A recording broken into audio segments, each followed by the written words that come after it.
یہ گند ہمارا ہے، اسے ہم نے کھلارا ہے۔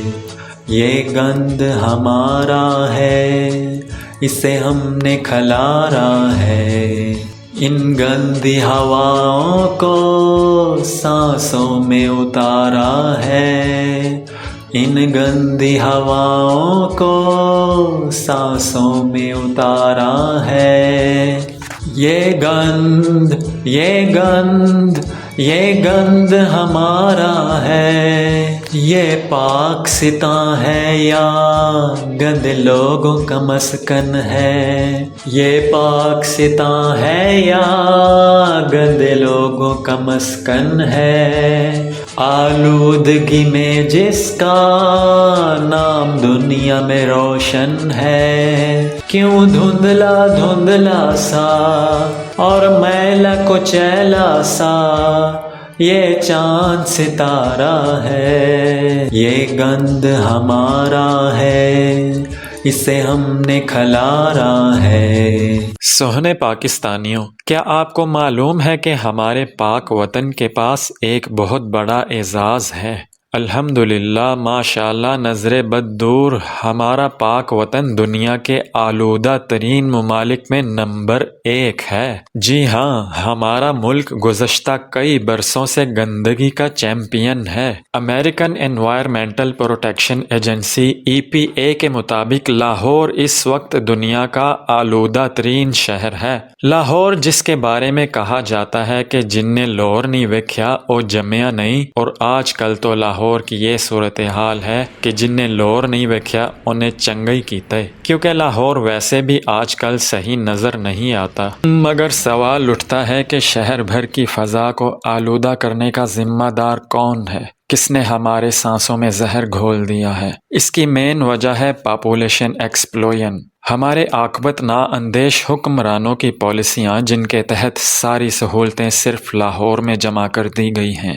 دوسرے علاقوں کا پیسہ بھی لاہور کی تعمیر و ترقی پر خرچ کیا جاتا رہا ہے، جس کے نتیجے میں آبادی کا بڑا حصہ لاہور منتقل ہوتا رہا ہے تاکہ وہ بھی ان سہولتوں سے فائدہ اٹھا سکیں۔ نتیجتاً آبادی اس قدر بڑھ گئی ہے کہ پاپولیشن ایکسپلوژن ہو گیا ہے۔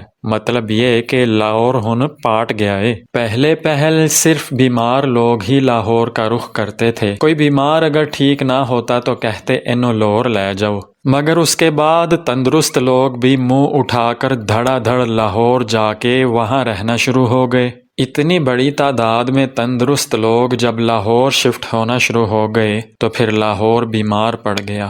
یہ شہر پاکستان کا دل کہلاتا ہے، مگر اب اس کی حالت دیکھ کر لگتا ہے کہ پاکستان دل کا مریض بن گیا ہے۔ ہم پاک وطن کے باسی ہیں اور صفائی ہمارے ایمان کا حصہ ہے، مگر دوسری تہذیبوں سے اپنا جب موازنہ کریں تو افسوس سے کہنا پڑتا ہے کہ ہمیں رہنے کا سلیقہ نہیں آتا۔ یہ اسموگ ساری دنیا کے سامنے ہماری بد تہذیبی کے افسانے بیان کر رہی ہے۔ ہم لوگ زمین کا کوڑا کرکٹ جلا کر اسے فضا میں بکھیر دیتے ہیں۔ بھٹوں اور فیکٹریوں کی چمنیوں کا کالے منہ والا دھواں دیو بن کر ہمیں کھا رہا ہے، اور گاڑیوں کے پچھواڑے سے نکلنے والا گندا فضلہ ہماری ہی سانسوں پر بھاری پڑ رہا ہے۔ مگر افسوس، نہ ہمارے حکمرانوں میں اس کا کوئی احساس ہے، نہ عوام کو کوئی تمیز۔ ہم ان جانوروں کی مانند ہیں جو جہاں کھاتے ہیں وہیں گند ڈالتے ہیں۔ اب اس کا نتیجہ بھی دیکھ لیں۔ شہر کا شہر کھانگڑ بنا ہوا ہے۔ تھوڑی دیر موٹر سائیکل چلانے سے آنکھیں ایسی لال ہو جاتی ہیں کہ لگتا ہے کوئی ڈریکولا موٹر سائیکل چلا کر آ رہا ہو۔ ہسپتالوں کا وزٹ کر کے دیکھیں، ہر بندہ چھاتی کا ایکس رے کروانے کے لیے لائن میں لگا ہوا ہے۔ ہمارے گھبرو جوان سینہ تان کر چھاتی کا ایکس رے کروا رہے ہوتے ہیں۔ یہ ہمارے شیل جوان بڑی بے جگری کے ساتھ کھانستے ہوئے کھانسی کا سیرپ نوش کر جاتے ہیں اور بالآخر ڈاکٹر کو پیارے ہو جاتے ہیں۔ ایسی ناقابل رشک اور دھواں دار زندگی سے خدا ہمیں بچائے اور توفیق دے کہ ہم اپنے ماحول کو صاف ستھرا رکھیں۔